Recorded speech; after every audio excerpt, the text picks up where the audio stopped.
we're here inside the Edmonton Region Hydrogen Hub Pavilion at the Canadian Hydrogen Convention, and we're now live from the Edmonton Global stage. So Mark, Rob, thanks so much for joining us. Thank you for having us. Morning, Chris. Thanks for having us. So we'll start with a quick intro, and I'm like chomping at the bit to talk about Lindy, but let's do the intros first. So Rob, tell us a bit about who you are and a bit about what you guys are up to. I'm the CEO of Trigon Terminals. We're based in Prince Rupert, BC. Export Canadian products to Asia.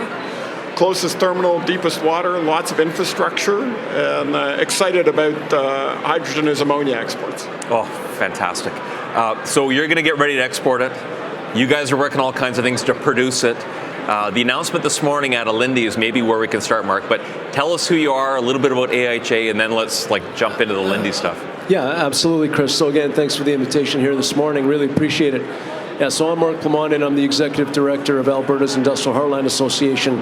And we're an association that represents 5 municipalities: City of Edmonton, City of Fort Saskatchewan, Strathcona, Sturgeon, Lamont counties. And those 5 municipalities all have land in the jurisdiction called Alberta's Industrial Heartland.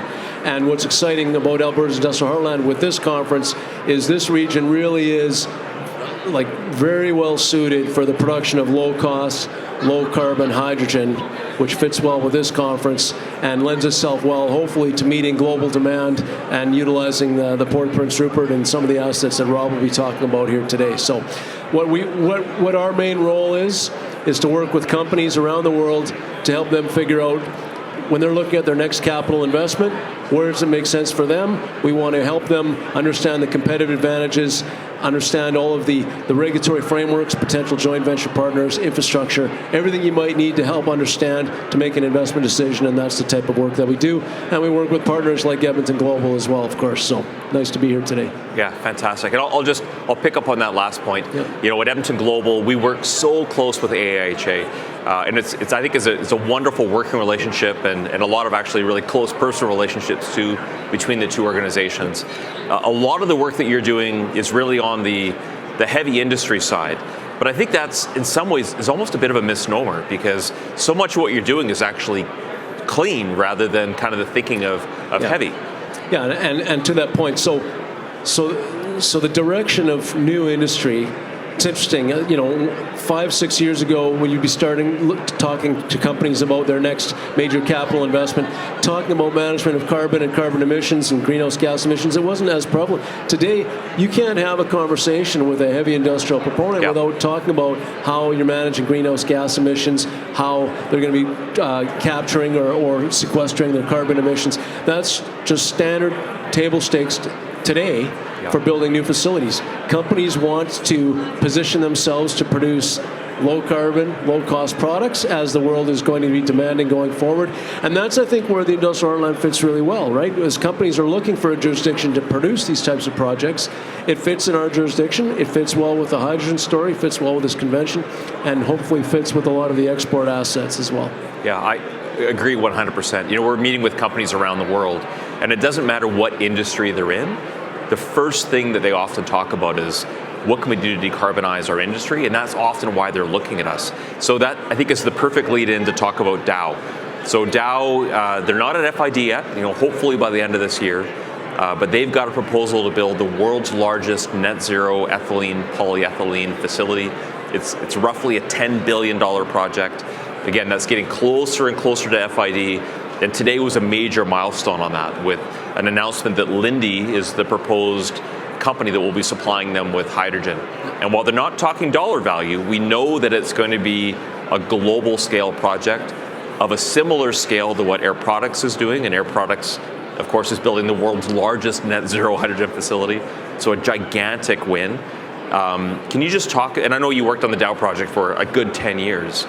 Can you talk a bit about how companies like Dow are using Industrial Heartland as a way to decarbonize their industry, and how hydrogen is fitting into that? Yeah, so thanks for the question. And yes, so Dow Canada has come out and said that they are, studying tripling the capacity of their ethylene production facility in the Industrial Heartland, converting that site to a net zero site.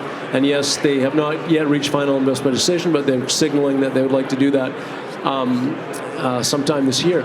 So how that fits with the industrial heartland is a company like Dow, again, recognizing, they have net zero commitments. They've made net zero commitments. They recognize that industrial decarbonization is where the market is going, and they've made it part of their strategy going forward as well. And so where the industrial heartland fits with that is the geological pore space in Alberta, in Western Canadian sedimentary basin, underneath the industrial heartland in particular, is highly suitable for sequestration of carbon dioxide. There's centuries and centuries and centuries of inventory capacity for storage and sequestration of carbon.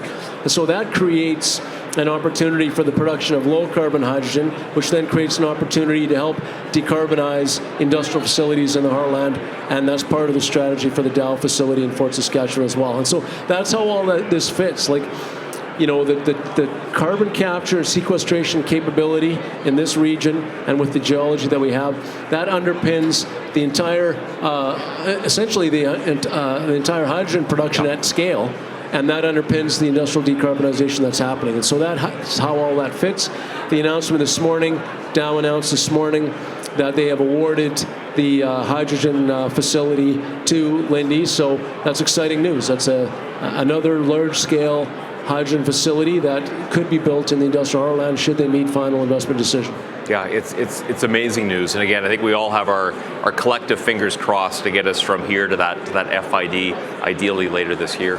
I'm just going to, it's not so much a question as I'm just going to expand on what you talked about. And I think many people don't understand just the scale of what's happening in the Edmonton region. So we've got, if we're not the lowest cost, we're probably number 2 for the cost of natural gas. We're in the top 1 or 2 for our carbon sequestration capabilities. And we've got, I think, 5 of the world's 7 largest carbon sequestration projects are happening here. And we've been doing it for, not for months, but for decades. So we've got this global scale ability to do, net zero hydrogen, to do ammonia, and to do all kinds of decarbonization of industries like ethylene, like steel, like concrete, cement, glass, anything that really requires high heat, high energy. You can do that here at a global scale. And what's, maybe the stars are aligning here, however you want to phrase it, but a lot of the global demand for the products that could come out of the industrial heartland are to Asian markets. And so you look at proximity of the West Coast to Asian markets, we definitely have an advantage there. And, you look at the location of Alberta's industrial heartland and the logistics connectivity to the Port of Prince Rupert for access to growth in markets, in the Asian markets. I think we're very well positioned, and I think that works nicely here with what Rob's doing as well. We talk a ton about what's happening at the Port of Prince Rupert, to the point where we actually call Prince Rupert Edmonton's port. We've got a direct line through the CN main line from Edmonton to Prince Rupert. And as you said, Prince Rupert is the deepest water port in North America. It is, if it's not second in Canada yet, it's about to be, because it's just about to pass Montreal to be the second busiest port in the country. It's the fastest growing port, and it is the shortest by shipping time to really any place in Asia, because the world isn't flat, it's round, and so it's actually a straight line, super close into Korea, in Japan, into China, Singapore, all of these global hubs. So you must be like falling out of your chair with opportunities that are coming your way. Can you just talk about what you guys have on the go? So you've touched, on Alberta's advantages, and those advantages link to Prince Rupert through an underutilized corridor. So while it's growing, while it's expanding, while it might be verging on the second largest port, it's still a highly underutilized corridor. The terminals in the port are highly underutilized. There's a huge surplus of capacity. So we're so excited about the opportunity to use that capacity and expand what we do. And for ammonia, in particular, as a hydrogen carrier, I can barely believe our good fortune that we have a product that we know how to manufacture. We already sequester carbon for it. We already move it by rail. We have the regulation.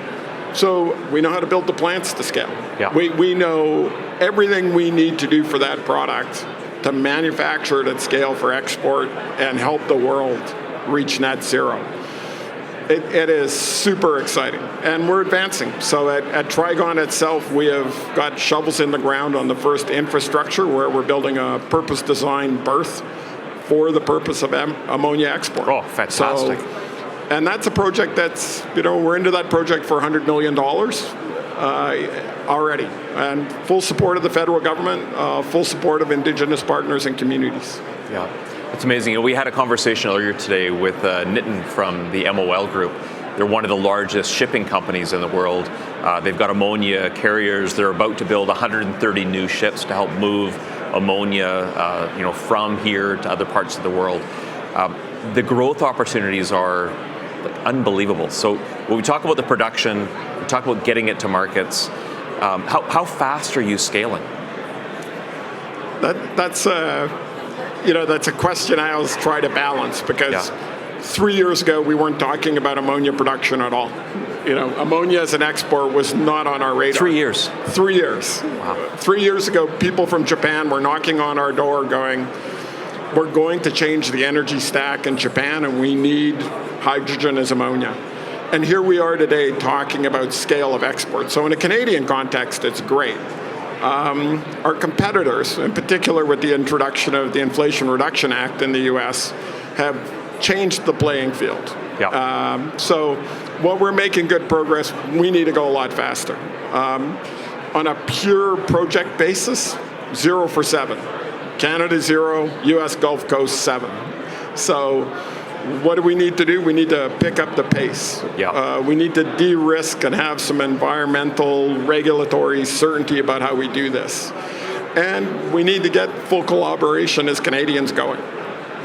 Yeah, I agree 100%. It's the opportunity that's in front of us is massive. We're in maybe 4 or 5 places around the world that have the kind of potential that this Edmonton region and Alberta have.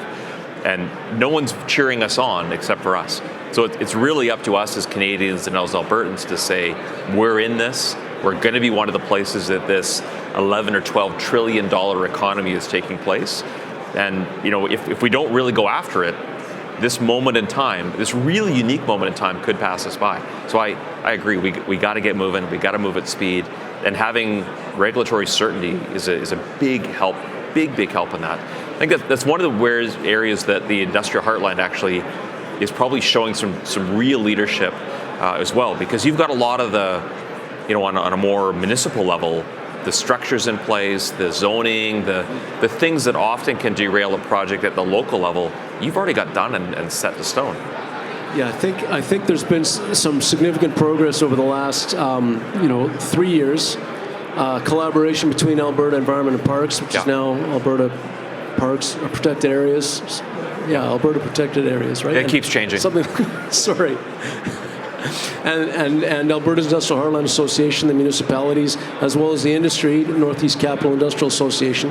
And that collaboration has looked at how can we streamline the regulatory framework for projects in the Industrial Heartland that can help de-risk from the timelines perspective, right? Yeah. If it takes many months to get projects approved, that adds risk. Your biggest risk capital is up front, really, right? So, and so there's a concerted effort from the government of Alberta in partnership with NCIA and AIHA to streamline the regulatory framework, and the government of Alberta designated Alberta's Industrial Heartland as what they call now a designated industrial zone. So a new project that is built in the Industrial Heartland will have a regulatory approval process is much faster than if you're outside of that region. And so again, it all aligns nicely, right? You're, really added some certainty to the timelines on the regulatory process in the Industrial Heartland in order to meet the global demands for exports, again, which are going to be most likely out of Prince Rupert. So I think this positions the Industrial Heartland very well to participate in the global demand for the types of projects, clean energy products that are hopefully coming out of the Heartland in the near future. Yeah, love it. Again, what we often talk about is what industry needs is predictability, transparency, and speed. And I think you guys are absolutely delivering on that in the Heartland. And we're here in the call for what we need to do provincially and interprovincially, nationally, to really drive and make sure we take full advantage of this once in a multi-generation opportunity. We've only got about a minute left. Again, we've got 8,000 people here from around the world exploring all of these amazing things happening in hydrogen. Is there anything that you're looking at, people you want to talk to, companies you're paying attention to, that kind of excites you about what's coming next? Maybe Rob, do you want to start? So I think I have two things in that space. Okay, two things in 30 seconds. Okay. You're up. So there's an incredible BC, Alberta federal government presence here. Yes. And there's an amazing alignment occurring. And so part of that is creating that momentum and having that alignment occur. And the second piece is sort of an unrecognized opportunity is for an actual net zero carbon corridor from the Alberta industrial heartland to Prince Rupert. Yes. Every community along the way using hydrogen. And there is just all kinds of people out on that floor that can make that happen. I love that. Mark? Yeah, I mean, the main message for me to everybody here is for those companies that are looking for low-cost feedstock, carbon capture capability, access to international markets for their next capital project to meet global demand for projects, come have a look at Alberta's Industrial Heartland. Our team is here. We'll be happy to talk with you about opportunities. But we think our region is very well positioned, along with our partners and the export infrastructure that is being built. I think we're well positioned to meet global demand. Okay, that's a great way to end this. Again, thanks so much for being part of this. Really love what both of your organizations are doing. You're really showing a ton of leadership in this space. Thrilled that you're here, and thanks so much for joining us on the stage. Thanks very much. Thanks, Chris. Great to be here.